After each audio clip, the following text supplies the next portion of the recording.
I'm Heather, 25, the first college graduate in my family, though. You wouldn't know it from my graduation photos. The empty seats where my parents should have been still haunt me. They refused to support my fashion design dreams, calling them impractical and cutting me off financially. For years, I struggled alone in New York, wondering if I'd made a terrible mistake. I never imagined a single Instagram post would completely transform my relationship with my family.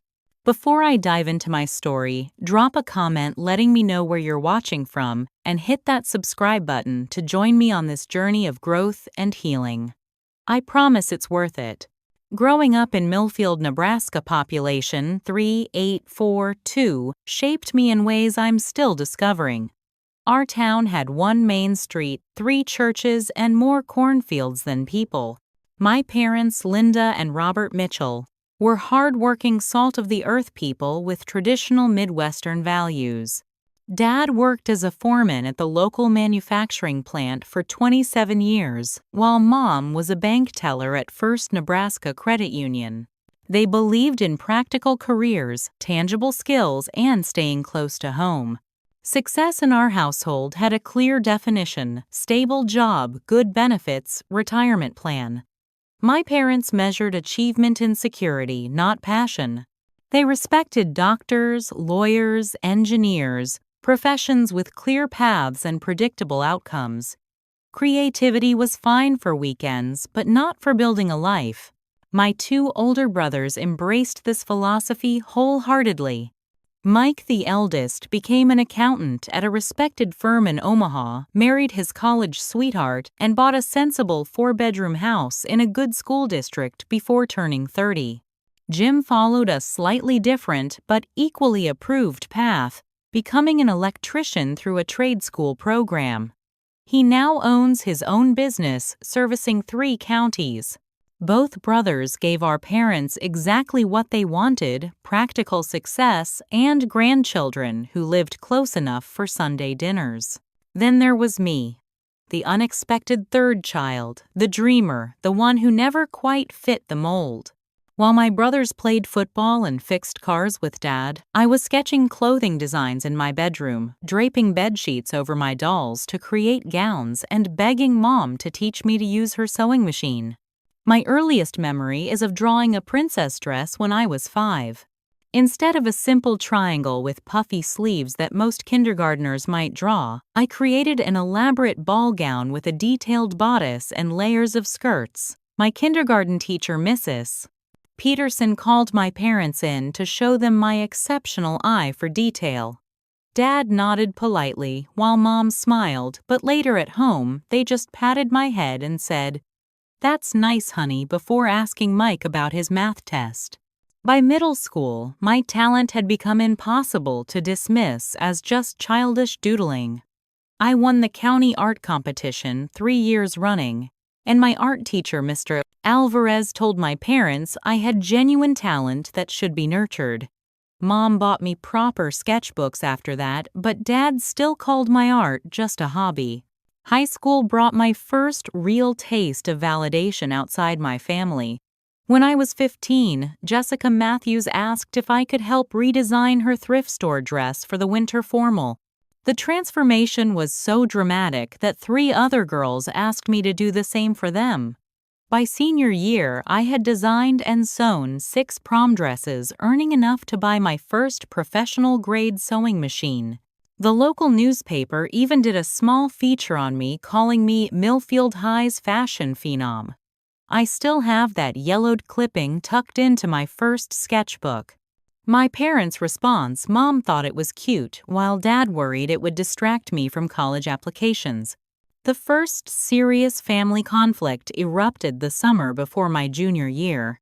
A teacher had nominated me for a prestigious summer fashion program in Chicago. It was a 2-week intensive workshop where students learned from actual industry professionals. When the acceptance letter arrived, I was ecstatic. Until I saw the program fee: $3, 200 plus housing and transportation. "That's more than a semester at state," Dad said, folding the letter and sliding it back across the kitchen table. For drawing pictures of dresses, absolutely not. But Dad, they only accept 50 students from the whole country, I pleaded. Mr. Alvarez says this could help me get scholarships for college. If you want scholarship money, focus on your math grades, he replied. Nobody makes a living drawing pictures. That night I cried myself to sleep. The next morning I woke up determined. I got a job at the local diner, worked weekends at the mall, and began doing alterations for women in town. For 6 months, I barely slept maintaining my grades while working nearly 40 hours a week. I saved every penny. When I finally had enough money for the program, I registered myself and bought a bus ticket to Chicago. The night before I left, I told my parents my plans over dinner. The silence was deafening.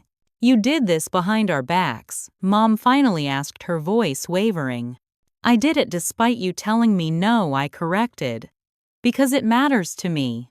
Dad pushed away from the table. "You're throwing away good money," he said.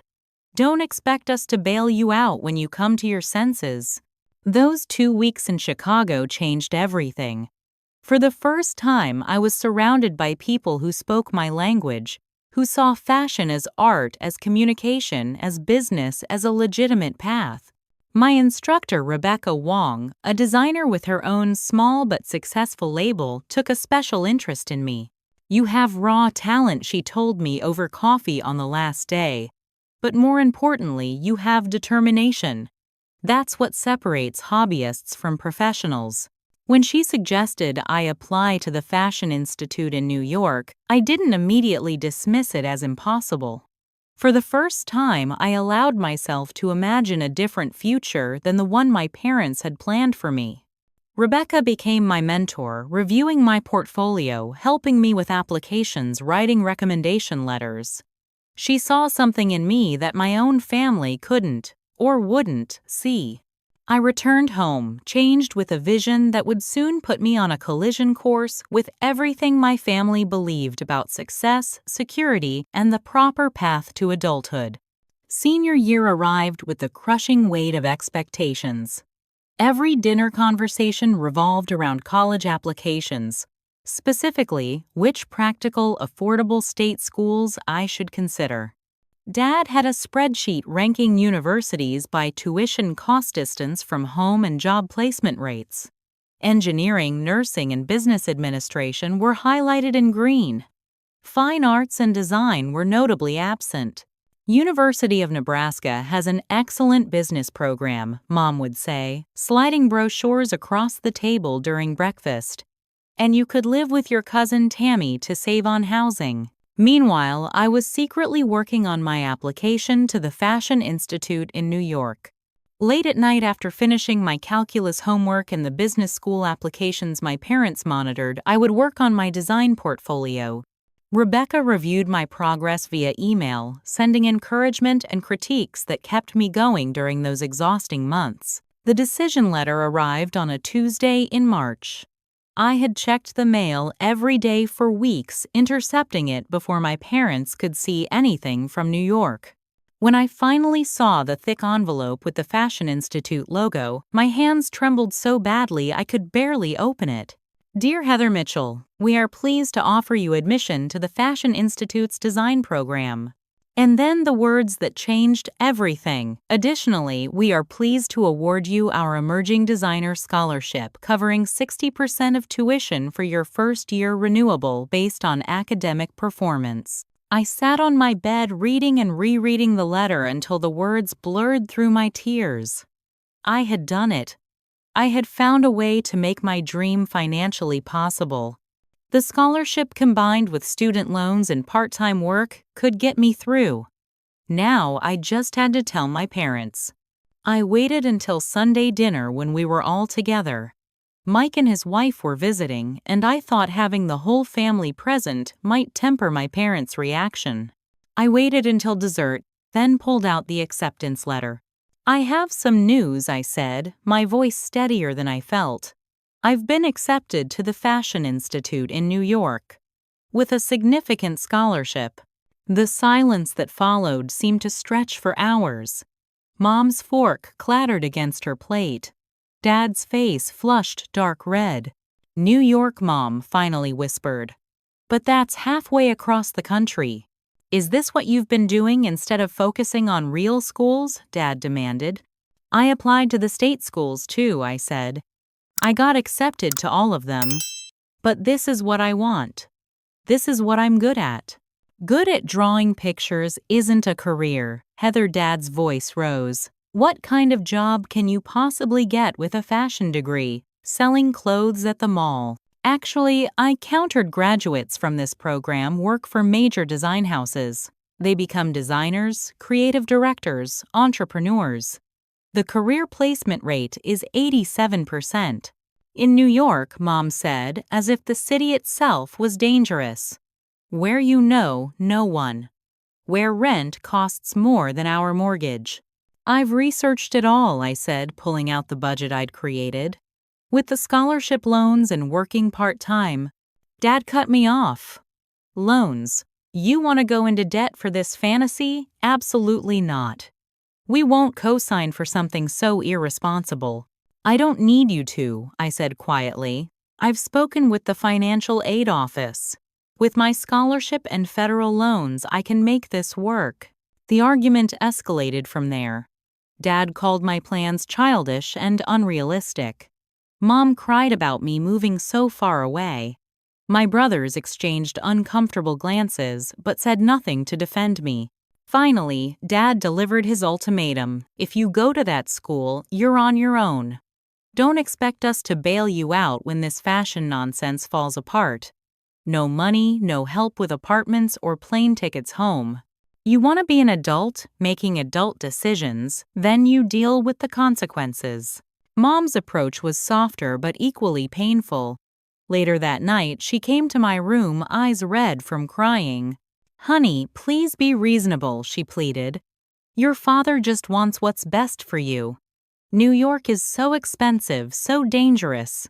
Fashion is such an unstable industry. We're just worried about your future." "But it's my future, Mom," I said. "Don't you want me to be happy?" "Happy doesn't pay the bills," she replied, a phrase I'd heard my entire life.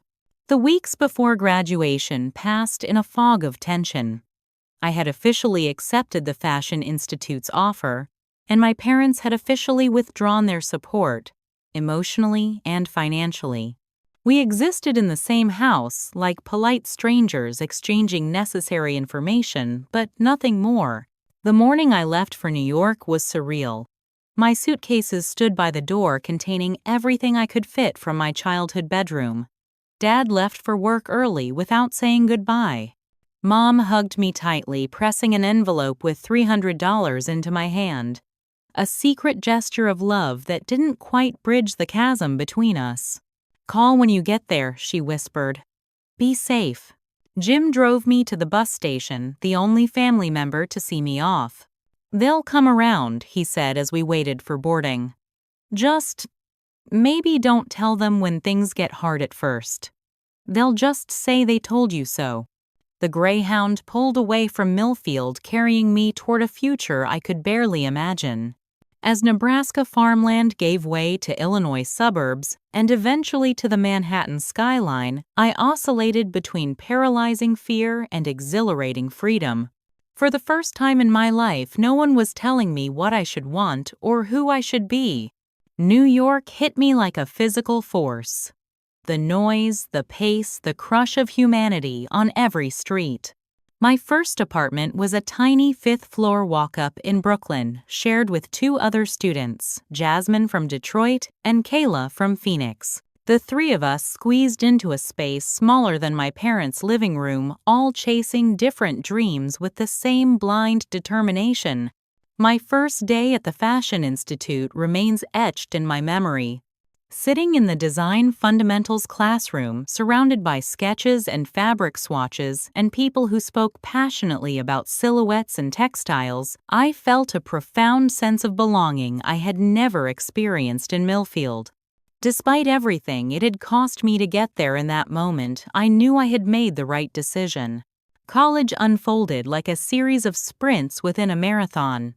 The workload was crushing. Design projects, construction techniques, textile science, fashion history, marketing fundamentals, all while I juggled part-time jobs to stay afloat financially. I worked mornings at a coffee shop near campus, evenings at a boutique in Soho, and weekends doing alterations for a local dry cleaner. Sleep became a luxury I couldn't afford. My first attempts to maintain connections with family were awkward but hopeful. I called home every Sunday night, eager to share my new experiences. The design history professor actually worked for Donna Karan for 10 years, I told Mom during one call.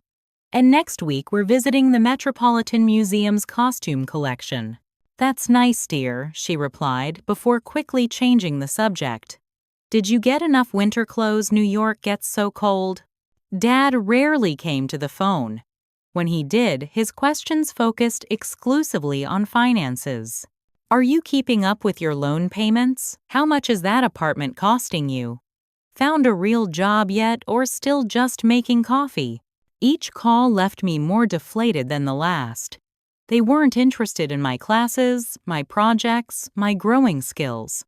Their questions made it clear they were just waiting for me to fail to admit they had been right all along.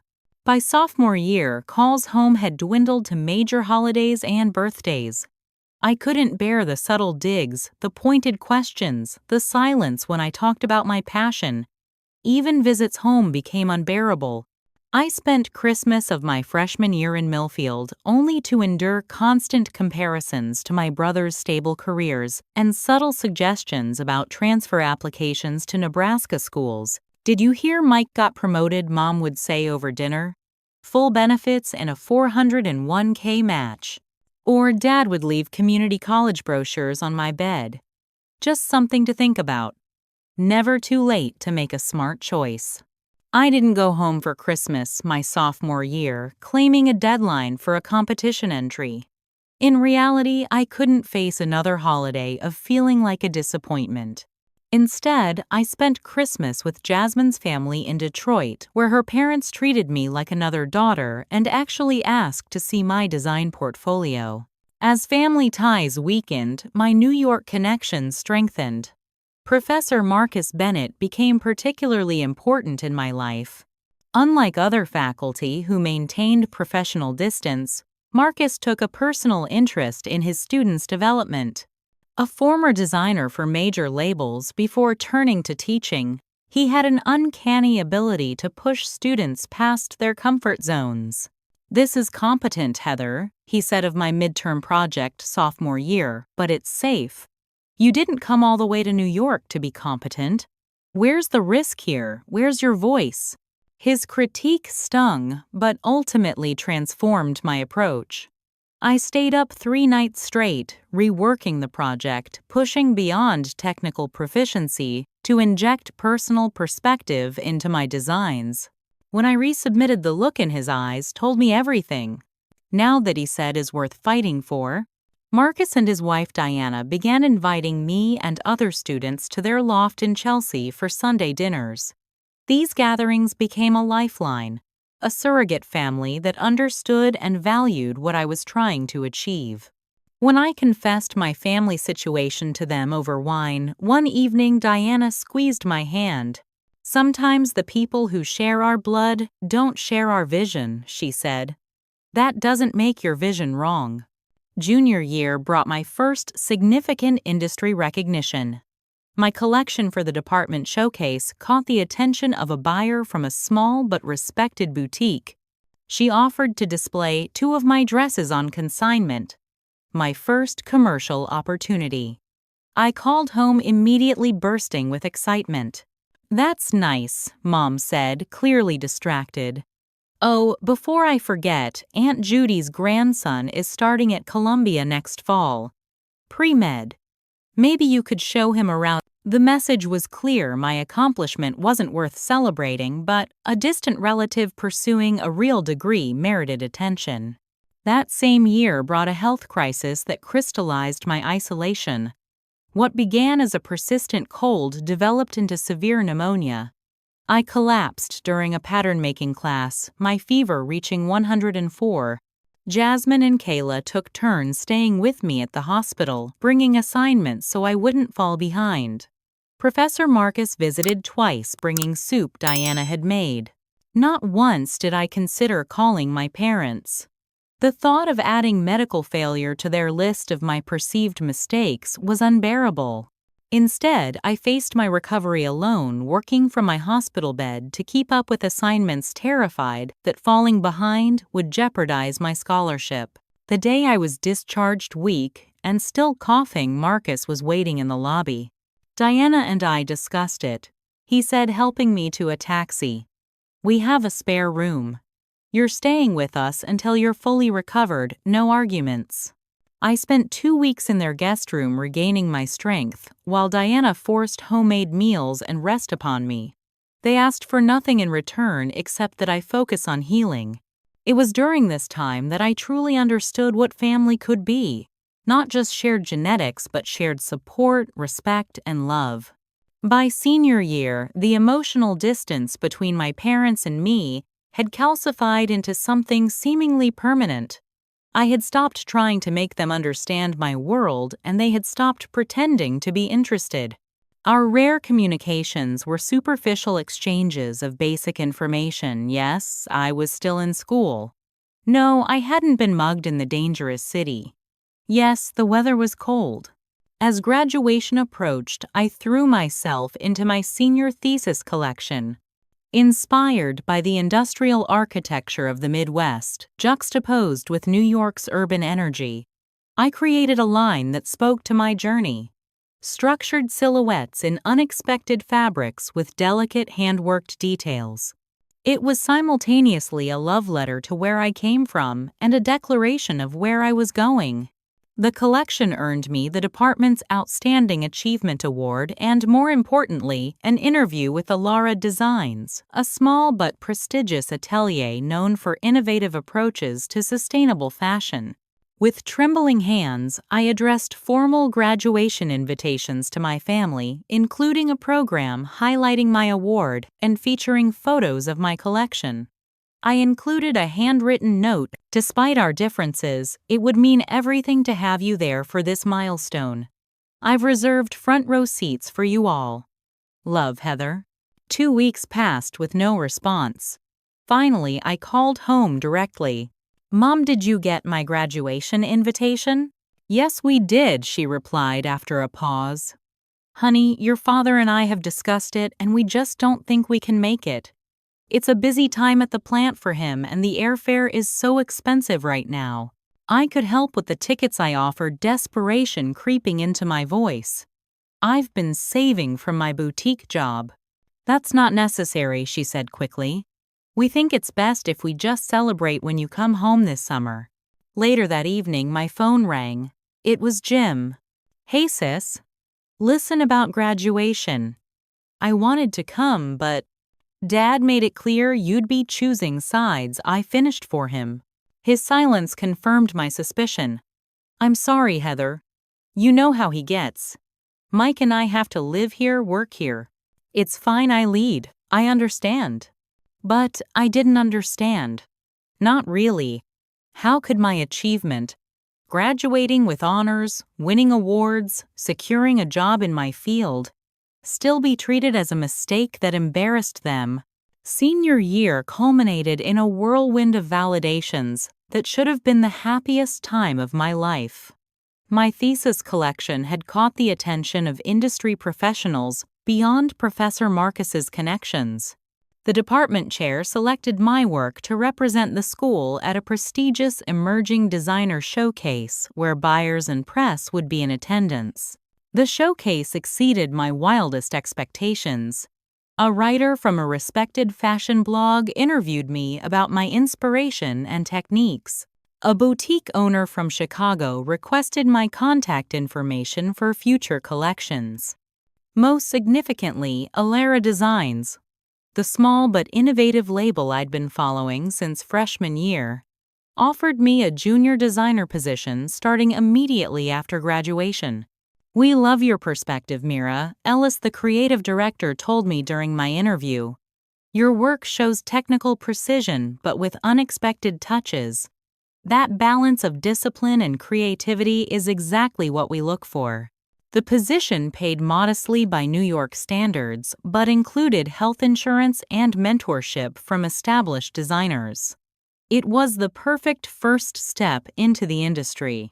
I couldn't wait to share the news with my family, hoping this concrete success might finally validate my choices in their eyes. I called home that evening practically bouncing with excitement. "I got a job," I announced the moment Mom answered. "A real design position at Alara. They're small but really respected in the industry. The creative director said my portfolio was exactly what they're looking for." The silence on the other end dampened my enthusiasm slightly. "That's nice, honey," Mom finally responded. "Is it full-time? Does it have benefits?" "Yes, it's full-time with health insurance," I said. "And I'll be working directly with the design team, not just getting coffee or answering phones." "This is a real opportunity, Mom." "Well, congratulations," she said, her tone more concerned than celebratory. "How much does it pay? New York is so expensive." I shared the salary, which sounded pitiful to Midwestern ears, but was actually decent for an entry-level creative position in Manhattan. "Oh," Mom said, the disappointment evident. "Well, I suppose you can always come home if it doesn't work out. Your room is still here." Dad got on the phone next. "So you'll be continuing with this fashion business," he stated, rather than asked. "Yes, Dad. I'll be a professional designer. Just like I've been working toward for 4 years." And this company, is it stable? How long have they been around? What's their profit margin?" Each question felt like a tiny needle deflating my joy bit by bit. He wasn't proud. He was assessing the likelihood of my failure. After a few minutes of interrogation, he sighed heavily. "Well, I hope it works out better than we expect," he said, which was perhaps the closest thing to encouragement he could muster. With graduation approaching, I made one final attempt to bridge the divide. I mailed formal invitations to the ceremony, including a program highlighting my achievements and award-winning collection. I enclosed plane ticket information, hotel options, and a handwritten note expressing how much their presence would mean to me. For 2 weeks I heard nothing. Finally, I called home directly one evening after classes. "Mom, did you receive my graduation invitation? I need to know if you're coming so I can reserve the correct number of seats." There was a long pause before she responded. "Heather, honey, we got the invitation, but your father and I have talked it over, and we don't think we'll be able to make it to New York for this." Despite preparing myself for this possibility, the rejection hit like a physical blow. Why not, I managed to ask, my voice smaller than I intended. "Well, it's just not a good time. The plant has that big contract right now, and your father can't take off. And the expense of last-minute airfare." I offered to help with tickets, I reminded her. It's not just that, she said, her voice dropping. "Your father feels. Well, he feels that this fashion nonsense was your choice, not ours. He says you chose this path against our advice, so we shouldn't have to pretend to celebrate it." The brutal honesty stunned me into silence. "Honey, are you still there?" "Yes," I whispered. "I'm still here. Just to be clear, you're not coming to my college graduation because Dad is still angry that I studied fashion instead of business." "Don't put it like that," she pleaded. "He's just. You know how he is. He's stubborn. He doesn't understand this world you've chosen. And you, Mom, do you understand? Do you want to come?" Another silence, this one more damning than any words. "I can't go against your father on this, Heather. It would just make things worse for everyone. Maybe we can have a small celebration when you visit this summer." After hanging up, I called both my brothers, hoping at least one of them might defy our parents and support me. Both conversations followed the same pattern. Initial enthusiasm followed by awkward excuses. "Dad made it pretty clear this was a family decision," Mike explained uncomfortably. "You know how it is, Heather. I've got the kids, the mortgage. I can't rock the boat. Jim at least had the decency to sound genuinely regretful. I'm sorry, sis. I wanted to come, but, well, Dad's helping me expand the business right now. His connections at the bank got me the loan. I can't risk that. Graduation day dawned bright and clear, a perfect May morning in New York. I dressed carefully in a dress I had designed myself.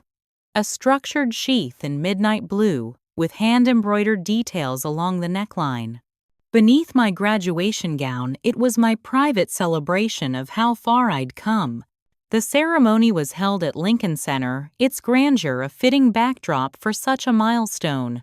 As I took my seat among my classmates, I couldn't help scanning the audience, some irrational part of me still hoping to see my family's faces among the crowd. Instead, I found Jasmine and Kayla holding up a glittery sign with my name. Behind them sat Professor Marcus and Diana, both beaming with pride. A row of my fellow design students, my chosen family, cheered loudly when my name was called, and I crossed the stage to receive my diploma. The department chair added a personal touch to my moment. Heather Mitchell, Bachelor of Fine Arts and Fashion Design, recipient of the Outstanding Achievement Award and the Industry Innovation Scholarship. The audience applauded, but the empty seats reserved for my family seemed to echo louder than the cheers. After the ceremony, Marcus and Diana hosted a celebration dinner at their loft. My friends brought gifts, champagne flowed, and everyone took turns sharing their favorite Heather stories from our 4 years together. It was joyous and warm, yet an undercurrent of sadness followed me throughout the evening. When the party wound down around midnight, I returned to my apartment alone. I changed out of my graduation dress and sat on my bed, surrounded by congratulatory cards and gifts from everyone except those who had known me longest. I scrolled through the photos from the day, pausing on a particularly good one of me in my cap and gown, diploma in hand, smiling despite everything. On impulse, I posted it to Instagram with a caption that came straight from my heart. Today, I graduated with honors from the Fashion Institute, completing a journey that began with sketches on my childhood bedroom floor. The path hasn't been straight or easy, but standing on that stage today, I've never been more certain that I'm exactly where I'm meant to be. To everyone who believed in me, and those who didn't, thank you. Both kinds of people teach you something about perseverance. Number fashion grad. Number dreams come true. I hit post without overthinking. It then fell into an exhausted sleep, unaware that this simple social media update would eventually bridge the chasm between my past and future. My career at Alera Designs began 3 weeks after graduation. The studio occupied the entire top floor of a converted factory building in the garment district, with soaring ceilings, massive windows, and the constant buzz of creative energy. My workspace was tiny, just a desk and dress form squeezed between fabric storage and the pattern cutting tables. But it was mine, a legitimate foothold in the industry I loved. The learning curve proved steeper than I'd anticipated. Design school had prepared me for the creative aspects, but the business realities came as a shock. I worked punishing hours for modest pay, often arriving before sunrise to prepare for morning collection reviews and staying until midnight during production cycles. My responsibilities began small adjusting patterns, sourcing trims, creating tech packs for manufacturers. I was at the bottom of the creative hierarchy, but I approached each task with the same dedication I'd shown in school. Slowly, Mira began trusting me with more significant work, designing accessory pieces, modifying silhouettes for different markets, eventually contributing original concepts for seasonal collections. Meanwhile, my personal finances remained precarious. My starting salary barely covered rent on the tiny studio apartment I'd moved into after graduation, a 5th-floor walk-up in Queens with a shower in the kitchen and a view of the building's air shaft. I supplemented my income by taking alterations jobs on weekends and teaching a beginner's sewing class at a community center on Thursday evenings. Through it all, communications with my family remained minimal and strained. Mom called occasionally, but our conversations stayed surface level. She never asked about my designs or career progress, focusing instead on neighborhood gossip from Millfield and updates about relatives I barely remembered. Dad didn't come to the phone at all. During one particularly difficult week, when a production sample was ruined just before a major presentation, I called home in a moment of weakness, seeking some comfort or encouragement. "Honey, I'm sure it's upsetting," Mom said after listening to my tearful explanation, "but is this really worth getting so worked up about? It's just clothes, after all." Her dismissal of my professional crisis as trivial confirmed what I already knew: my parents would never understand or value my work. I stopped calling after that, limiting contact to obligatory holiday texts and birthday cards. Instead, I poured my energy into building my personal brand alongside my day job. I created an Instagram account dedicated to my design aesthetic, a mix of original sketches, works in progress, and behind-the-scenes glimpses of life at a small design house. I was careful never to reveal proprietary Alara information, focusing instead on my personal creative journey. To my surprise, my account began gaining followers, first dozens, then hundreds. The fashion community on Instagram proved unexpectedly supportive, offering feedback on my work and connecting me with other emerging designers. This digital portfolio became both creative outlet and professional networking tool. My first significant breakthrough came unexpectedly in my second year at Alara. A young musician, Zara Jordan, was gaining attention for her unique sound and distinctive style. Her stylist followed my Instagram and reached out about creating a custom piece for an upcoming music video. "We love your aesthetic," the email read. "Zara wants something structural, but with unexpected details. Exactly what we see in your personal work." I spent every evening for 2 weeks creating a jacket that merged architectural elements with fluid drapery, incorporating subtle hand beading along the collar and cuffs. The piece was a perfect balance of edge and elegance, distinctly mine, while flattering Zara's petite frame. When the music video was released, my design featured prominently. Zara tagged me in her social media posts, and my follower count jumped overnight from 800 to nearly 7,000. Fashion blogs picked up the story of an emerging designer to watch, and several stylists reached out about potential commissions. Mira noticed the attention too. Rather than being jealous of my side project, she saw an opportunity for Alara. "Your social media presence is impressive," she told me during our next review. "We'd like you to take a more active role in our digital strategy. Your eye for what resonates online is valuable." My responsibilities expanded to include content creation for Alara's accounts alongside my design work. The additional workload was intense but came with a modest raise and increased visibility within the company. Around this time, I discovered that the Millfield Gazette had published a small article about my work with Zara, referring to me as a hometown success story. A former high school teacher had tipped off the local reporter. The piece was brief but factually accurate about my career path and recent recognition. I wondered if my parents had seen it, if it had changed anything in their perception of my choices. Mom didn't mention it during our next brief call, and I couldn't bring myself to ask. As my third year in New York began, a truly unexpected opportunity arose. Sophia Reynolds, an actress known for both her acting talent and style influence, was preparing for a major awards show. Her stylist, who had been following my work since the Zara collaboration, reached out about creating a custom gown. "Sophia wants something unconventional but elegant," the stylist explained during our initial meeting. "She's tired of safe choices. Your blend of structure and fluidity is exactly what we're looking for." This commission represented a quantum leap in visibility and pressure. Working closely with Sophia and her team, I designed a gown that honored my aesthetic while complementing her personal style.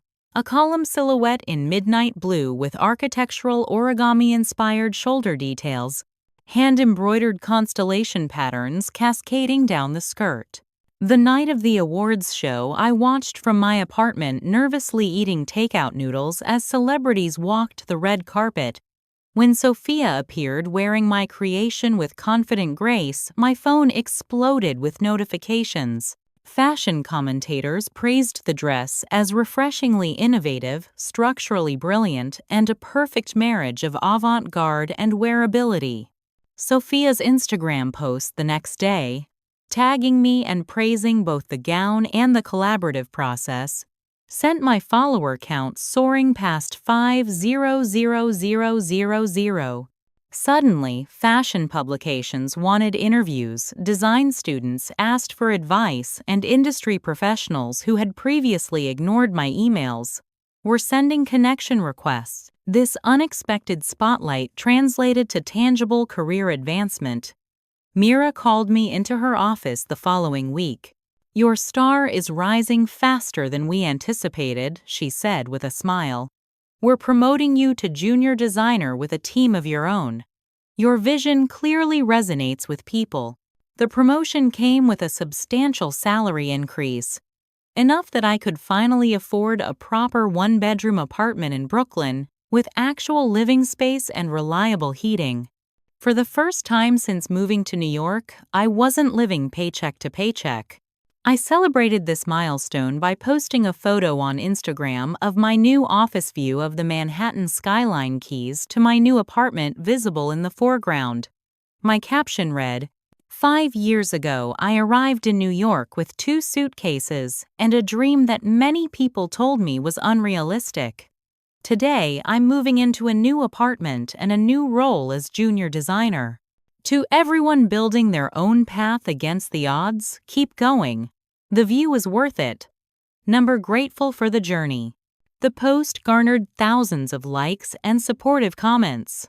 What I didn't realize was that among those viewers was my mother, who had been quietly following my Instagram account for months without ever engaging or revealing herself. That simple post, a moment of genuine gratitude rather than resentment, would become the catalyst for an unexpected reconnection with the family I thought I'd lost forever. The call came on a Sunday morning in early November. I was sketching at my kitchen table, enjoying the rare quiet of a day off, when my phone displayed Mom on the screen. Our communications had been so infrequent that my first thought was that something must be wrong. "Hello," I answered, tension already tightening my shoulders. "Heather, it's Mom." Her voice sounded different, hesitant but somehow warmer than in our recent conversations. "Is everything okay? Is Dad all right?" I asked immediately. "Everyone's fine, honey. I wanted to call and talk. Really talk, if that's okay." The unusual request caught me off guard. "Of course. What's going on?" What followed was the most honest conversation we'd had in years. Mom spoke haltingly at first, then with increasing openness. "I've been following your Instagram account," she confessed, "for quite a while now. I never commented or liked anything because, well, I wasn't sure you'd want me there." The revelation stunned me. "You've been following my career." "Yes. I've seen everything. Your work with that musician. The beautiful dress you made for the actress, your promotion. Heather, I had no idea. The things you create are extraordinary." Her voice cracked slightly and I realized she was fighting tears. "Why didn't you say anything?" I asked, my own emotions rising to the surface. "Pride, I suppose. And fear. Admitting I was wrong is hard. Admitting your father was wrong is even harder." She paused. "But seeing that post about your new apartment and job, you looked so happy, so accomplished. And the comments from all those people who admire your work. It made me realize how terribly we've misjudged everything. She continued explaining that my success had become something of a local talking point in Millfield. The article about Zara wearing my design had circulated widely. When Sophia appeared in my gown at the awards show, the local news had done a follow-up piece about the hometown designer making waves in high fashion. "People at church keep asking about you," Mom said. "The bank president specifically mentioned how impressed he was with your career trajectory. Mrs. Alvarez, your old art teacher's wife, stopped me in the grocery store to say they always knew you were destined for great things." I couldn't help but feel a bitter twinge. So now that other people are impressed, it's suddenly okay to be proud of me. "That's not fair," Mom replied, then paused. "Actually, maybe it is fair. Your father and we've been so stuck in our ideas about what success looks like. Seeing others, people whose opinions matter to us, recognize your achievements made us question our perspective." She took a deep breath. "But it was your Instagram posts that really opened my eyes. Seeing your work through your eyes, understanding your passion, I realized we've been missing something important all these years." The conversation continued for nearly 2 hours as we navigated years of hurt and misunderstanding. Mom revealed that she'd been keeping a scrapbook of my press mentions and printed Instagram posts, hiding it from Dad at first, though he'd eventually discovered it. "He was angry at first," she admitted. "But then he started looking through it. I think seeing your progression, from student work to professional designs, helped him understand this isn't just some fleeting interest." Toward the end of our conversation, Mom asked the question I never expected. "Would you consider coming home for Thanksgiving? The whole family will be there. Mike's kids ask about their Aunt Heather all the time." The invitation provoked immediate anxiety. "And Dad, how does he feel about this invitation?" He's trying, Heather. He saw your post about the promotion too. He mentioned that running a design team is a real management position. I think that's something he can understand. He's not good with words, you know that, but I think he wants to try and make amends." I agreed to consider the invitation, though my instinct was to protect myself from further rejection. The next day, I scheduled an emergency session with Dr. Collins, the therapist I'd been seeing sporadically since my second year in New York. "They suddenly want a relationship now that I'm successful," I explained, pacing her office. "It feels like they only value me when others do." Dr. Collins nodded thoughtfully. "That may be partly true. Your parents define success through external validation. They always have. But consider another perspective. Perhaps seeing your success through others' eyes helped them recognize what they couldn't see before. So I should just forgive and forget years of rejection." "Not at all," she replied. "If you decide to reconnect, you do so with clear boundaries and honest expectations. This isn't about pretending the hurt never happened. It's about deciding if there's a relationship worth salvaging going forward." After much reflection, I decided to accept the invitation. 2 weeks later, I found myself on a plane to Omaha, a rental car taking me along familiar highways toward Millfield. The town looked smaller than I remembered, the Main Street buildings more weathered, the surrounding farmland more expansive. Pulling into my parents' driveway felt surreal. The house was exactly as I remembered. The same blue shutters, the same oak tree in the front yard, the same porch swing where I'd spent countless summer evenings sketching as a teenager. Mom opened the door before I could knock, enveloping me in a tearful embrace that felt both familiar and foreign after so many years of distance. Dad stood awkwardly behind her, his posture stiff but his expression softer than I'd expected. "Heather," he said, with a slight nod, which from him was practically an emotional display. Dinner that evening was a study in careful navigation. Mike and his wife Angela were overly cheerful, filling silences with stories about their children. Jim seemed genuinely happy to see me asking specific questions about my work that suggested he too had been following my career from afar. Dad remained mostly quiet, observing more than participating. After dinner, while helping Mom with dishes, I noticed something unexpected on the refrigerator, a magazine page featuring Sophia in my gown, professionally framed. "When did you put this up?" I asked, gesturing to the clipping. Mom smiled shyly. "About 6 months ago. At first, I would take it down whenever your father came into the kitchen. Then one day I forgot, and he saw it. I thought he'd be upset, but he just looked at it for a long time, then asked if you really designed the whole thing yourself." Later that evening, Dad beckoned me to his workshop in the garage, his sanctuary where he'd always retreated to think. From a drawer in his workbench, he pulled out a folder. "Your mother's not the only one who's been paying attention," he said gruffly, pushing the folder toward me. Inside were printouts of nearly every article mentioning my name or work, carefully organized by date.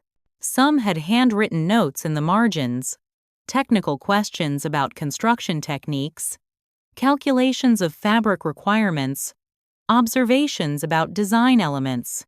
"You've been researching my work," I said, astonished. Dad shifted uncomfortably, trying to understand it. "I know machines, materials, production processes. Fashion isn't so different in some ways, just a different application of the same principles." It was the closest thing to acceptance he could articulate, but it meant more than any conventional apology. He had made the effort to understand my world in terms that made sense to him. The visit wasn't all reconciliation. There were tense moments, old patterns reasserting themselves. During breakfast the next morning, Dad made a comment about my apartment rent being ridiculous compared to Millfield housing costs. I felt the familiar frustration rising. "My rent isn't just for housing," I explained evenly. "It's for access to the industry I work in. Moving back to Nebraska would effectively end my career." Dad frowned. "I wasn't suggesting—" "Yes, you were," I interrupted. "Maybe not directly, but that's always been the subtext. You still think what I'm doing is impractical." An uncomfortable silence fell over the table until Mom intervened. "Your father and I have something to show you," she said, nodding to Dad. He disappeared into their bedroom, returning with a large, leather-bound book I'd never seen before. He placed it on the table in front of me without comment. Opening it, I discovered a meticulously assembled scrapbook of my entire career journey, from high school newspaper clippings about my prom dress designs to recent fashion blog screenshots. Between the press items were printed copies of my Instagram posts, showing works in progress, studio shots, and design inspirations. "Mom started it when you first moved to New York," Dad explained, his voice uncharacteristically soft. "I thought she was being foolish at first, but then I started adding to it too. I turned page after page, seeing my career through my parents' eyes. All the moments they'd witnessed from afar without my knowledge." The final page held the image of me in my new office with my keys, the post that had ultimately prompted Mom's call. "We missed your graduation," Dad said suddenly. "We missed a lot of things we shouldn't have." The simple acknowledgement broke something open between us. For the first time, we talked openly about the years of disconnect. My hurt at their rejection, their fear for my security, the stubborn pride on both sides that prevented reconciliation. "I was afraid you'd fail," Dad finally admitted. "Not because I didn't think you had talent, but because I know how hard the world can be. I wanted to protect you from disappointment. By ensuring I'd be disappointed in you instead, I asked, not unkindly." He nodded, the truth of it settling between us. "I was wrong, Heather. I've been wrong for a long time." The visit ended with no perfect resolution, but with a new foundation for moving forward. As I prepared to leave, Mom pressed an envelope into my hand. "We'd like to visit you in New York," she said. "See your world, meet your friends, if you're willing to have us." Inside the envelope was a check, enough for 2 round-trip tickets from Omaha to New York. "We don't need your money," I started to protest. "It's not charity," Dad interrupted. "It's an investment in our relationship. You spent years trying to bridge the gap between us. It's our turn now." I hugged them both before leaving a genuine embrace that acknowledged both the pain of the past and the possibility of a different future. On the flight back to New York, I crafted a new Instagram post, a photo of the family scrapbook with a simple caption: "Sometimes the journey back home is as important as the journey away from it." Number family. Number reconciliation. Number new beginnings. 3 months after Thanksgiving, my parents visited New York for the first time. I met them at JFK, amused by their wide-eyed reactions to the crowds, the pace, the sheer energy of the city I now called home. Dad clutched his suitcase like someone might steal it at any moment, while Mom kept stopping to marvel at the diversity of people rushing past. "Everyone looks so purposeful," she commented, as we navigated the subway. "Like they're all on important missions." "That's the New York walk," I explained. "Even if you're just going for coffee, you walk like you're late for a meeting with the president." I'd spent weeks preparing for their visit, anxious about their reaction to my world. My apartment had been cleaned to a standard that would impress even Mom's critical eye. I'd researched tourist attractions that wouldn't overwhelm them and restaurants that served familiar food with just enough New York flair to feel special. Their first night, I kept the agenda simple: dinner at my apartment with Jasmine and Kayla, who had remained close friends since our student days. I wanted my parents to meet the people who had become my chosen family during our years apart. "So you're the famous roommates who helped Heather survive her first New York winter," Mom said warmly, as she served the lasagna she'd insisted on making. Famous Jasmine laughed. "I guess Heather must have mentioned us." "Mentioned you? I feel like I know you both," Mom replied, then hesitated. "I've followed Heather's Instagram for years. You both appear quite often." "Really?" Kayla looked surprised, then gave me a questioning glance. "I only found out recently," I explained. "Mom's been my secret follower for ages." "Not just your mother," Dad interjected unexpectedly. I had her print out the posts for me. "My favorite was the one about the vintage sewing machine you restored. Good mechanical work there." The evening flowed more naturally than I could have hoped, my friends sharing stories about our student days while my parents offered embarrassing childhood anecdotes in exchange. For the first time, the two halves of my life, Nebraska and New York past and present, didn't feel diametrically opposed. The following day, I took my parents to Alara's studio.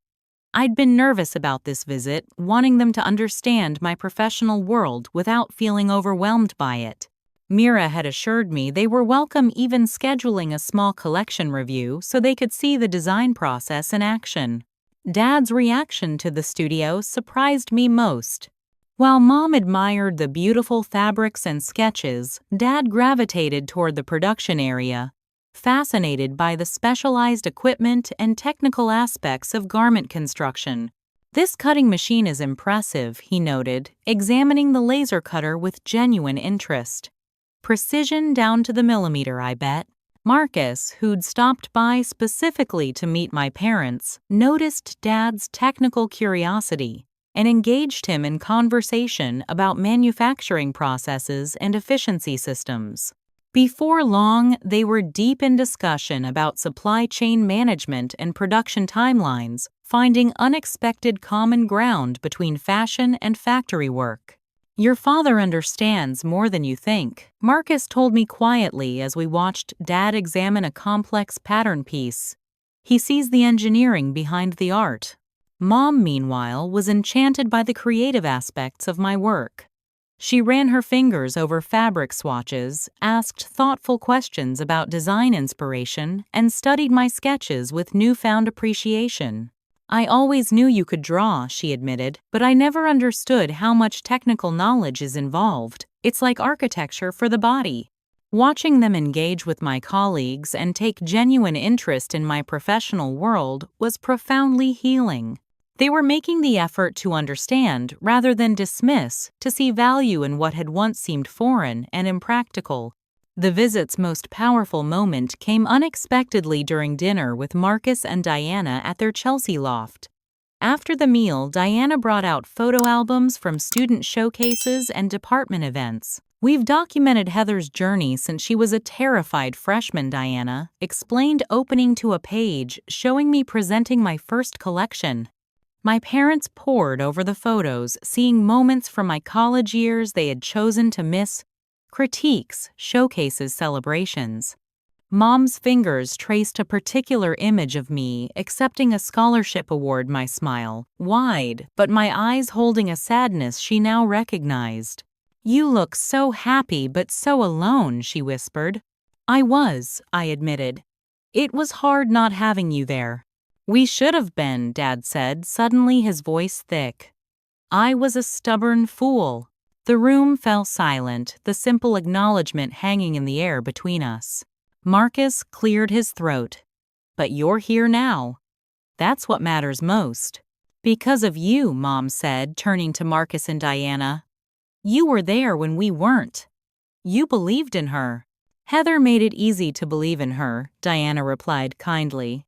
"But she never stopped hoping you would see what we saw."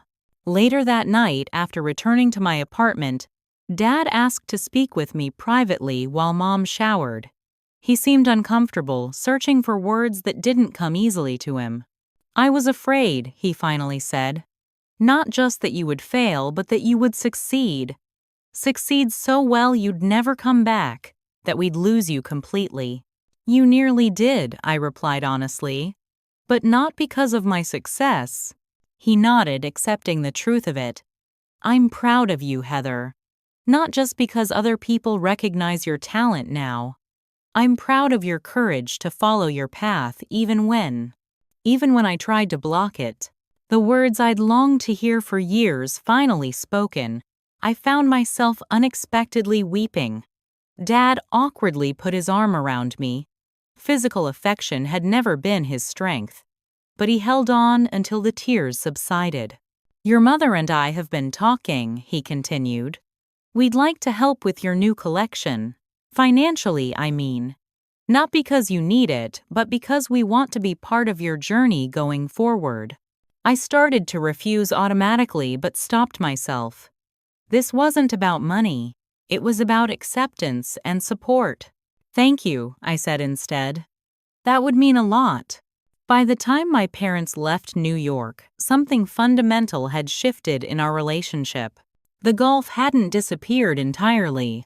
There were still moments of misunderstanding, old sensitivities that flared unexpectedly, but we had built the first spans of a bridge across it. 2 months after their visit, an unexpected opportunity arose that would further cement our reconciliation. The Fashion Institute invited me to participate in their alumni showcase, a prestigious annual event featuring graduates who had achieved significant industry recognition. The timing aligned perfectly with the small capsule collection I was developing alongside my work at Alera. When I called to tell my parents about the showcase, their response was immediate. "Just tell us the date," Mom said. "We'll be there. All of us, Mike and his family, Jim too." "You don't have to."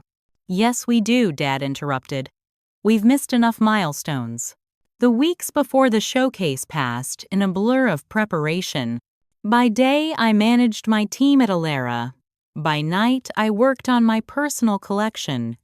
8 pieces that represented the evolution of my aesthetic from student work to professional identity. The collection incorporated structural elements inspired by Nebraska grain silos, juxtaposed with fluid draping techniques I developed at Alara, all in a color palette drawn from Midwest skies and New York architecture. 2 days before the showcase, my family arrived en masse.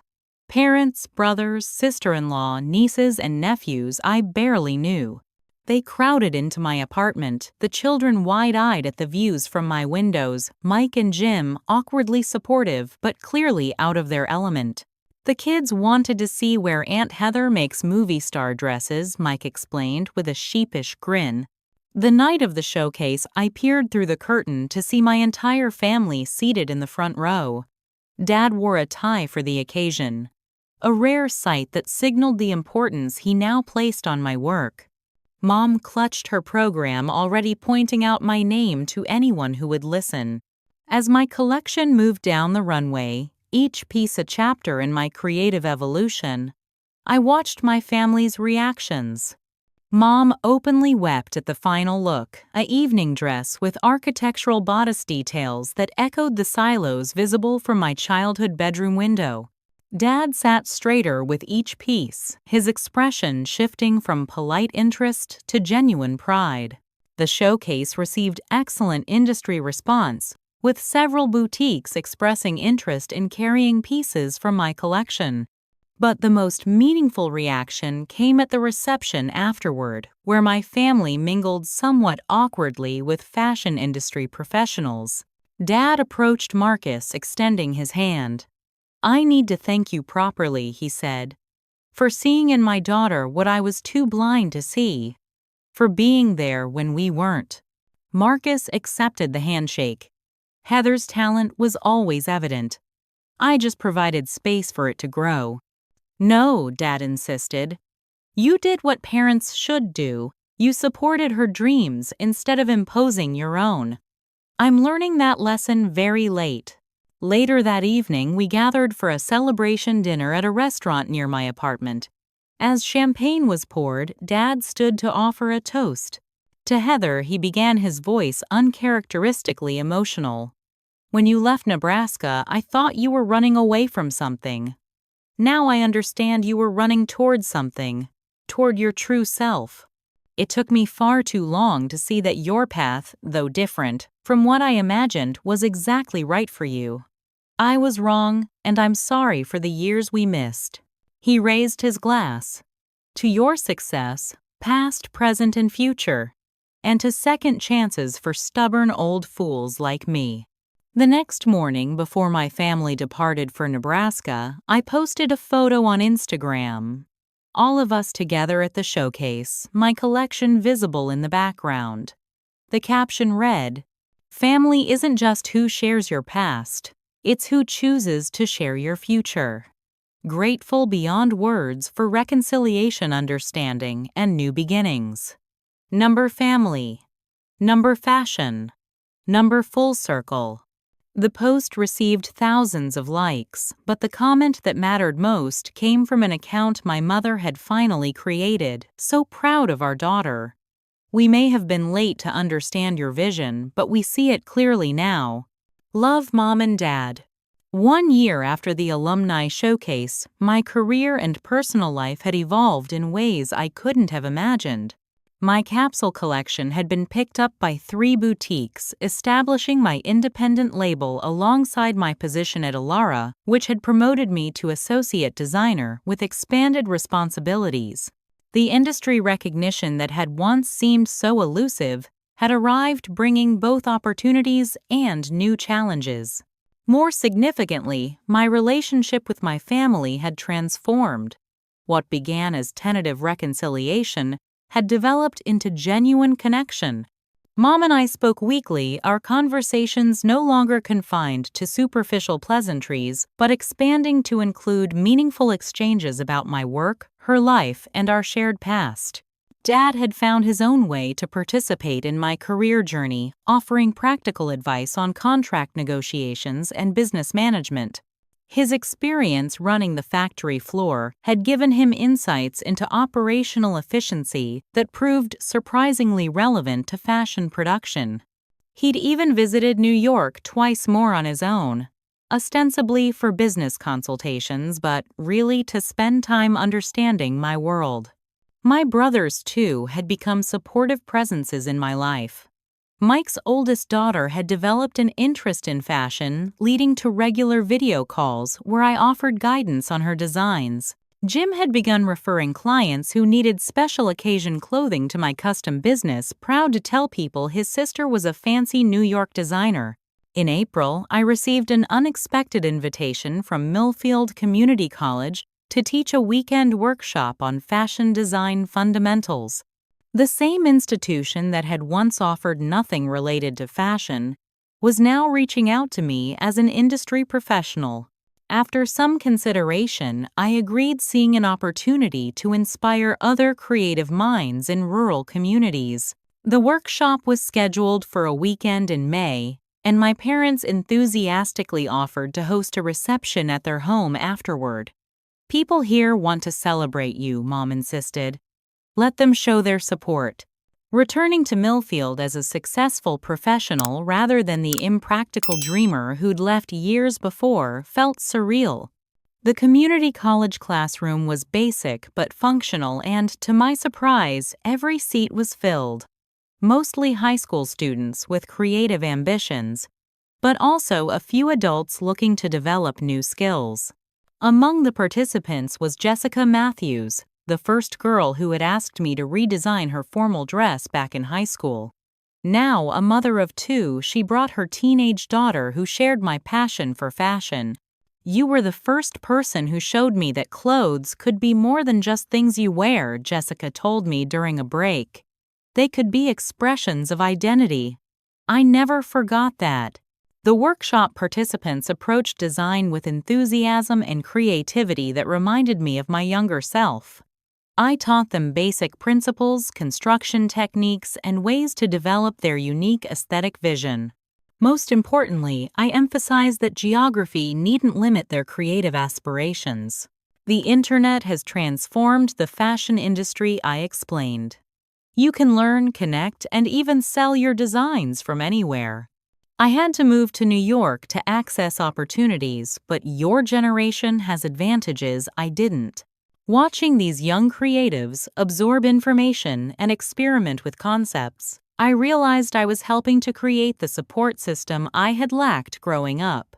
The validation I had sought from my parents, but found instead from teachers and mentors, I was now providing to others. The reception at my parents' house afterward revealed how much had changed in Millfield's perception of me. People who had once dismissed my ambitions as unrealistic now approached with genuine interest and respect. Former teachers shared how they used my story to encourage their students. Local business owners discussed the importance of supporting young talent in small communities. Most meaningful was the moment my former art teacher, Mr. Alvarez, now retired, presented me with a framed copy of my very first design sketch, which he had kept all these years. "I always knew you'd make it," he said. "I just wish I could have convinced your parents sooner." "You planted seeds that took time to grow," I replied, glancing at Dad, who stood nearby. Sometimes the most important support comes from unexpected places. Later that evening, sitting on the porch swing of my childhood home, Mom brought out a small gift box. "We wanted to give you something to commemorate how far you've come," she said, placing it in my hands. Inside was a delicate silver pendant in the shape of a needle and thread forming a continuous circle. "The jeweler in Omaha made it based on your design logo," Dad explained. "We thought it represented your journey, taking separate threads and creating something whole. The thoughtfulness of the gift, the effort to understand and honor my professional identity, moved me deeply." "I never thought we'd get here," I admitted, fastening the necklace. "For years, I believed the break between us was permanent." "We almost let it be," Mom acknowledged. "Pride is a powerful thing. On all sides." "What changed?" I asked, a question that had lingered despite our reconciliation. Dad considered before answering. "Seeing you succeed forced me to question my definition of success. You found fulfillment doing exactly what I said wouldn't work. That's humbling.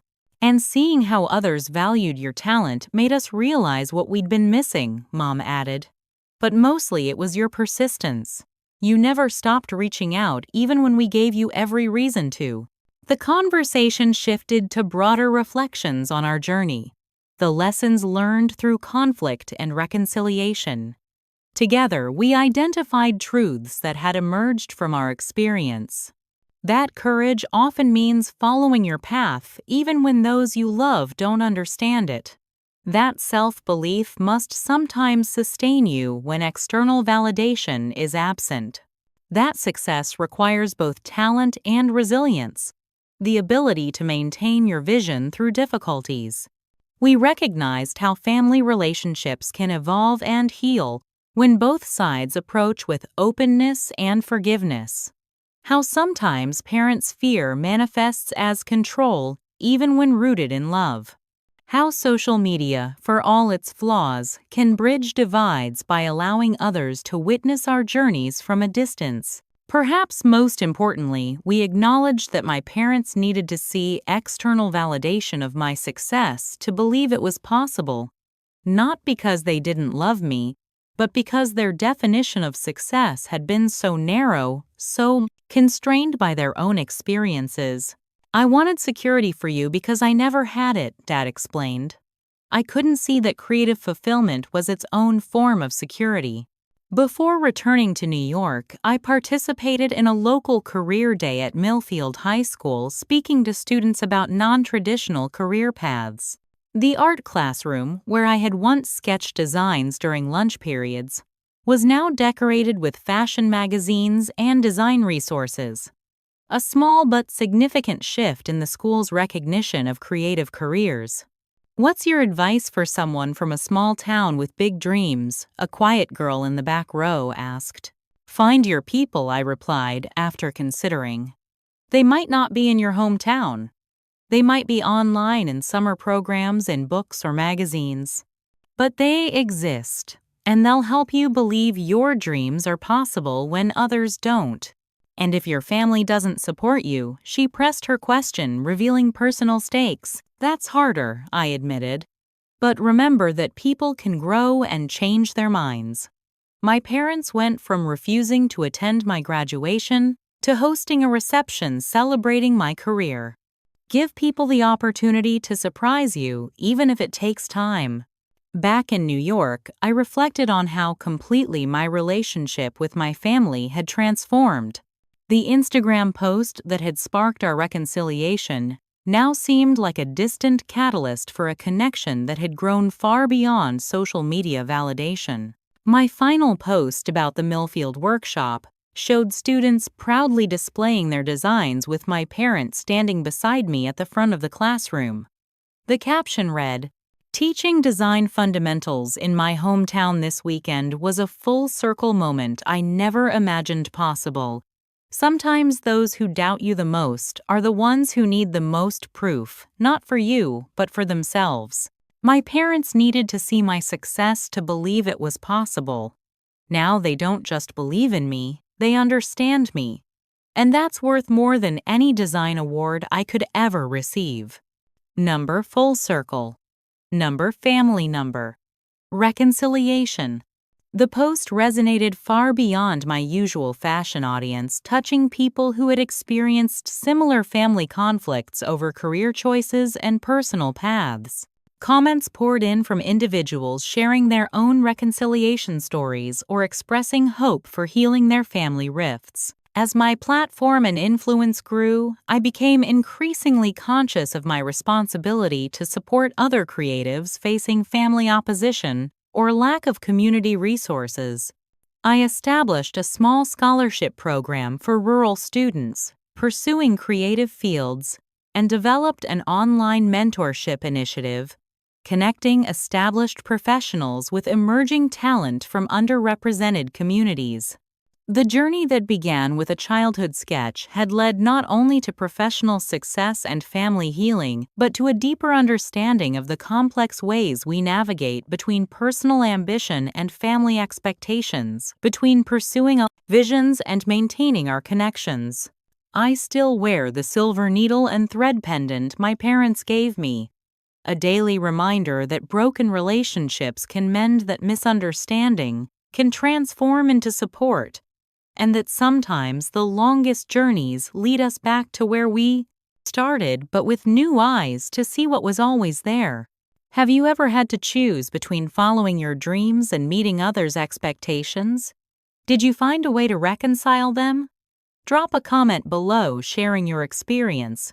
Your story might help someone else navigating similar challenges.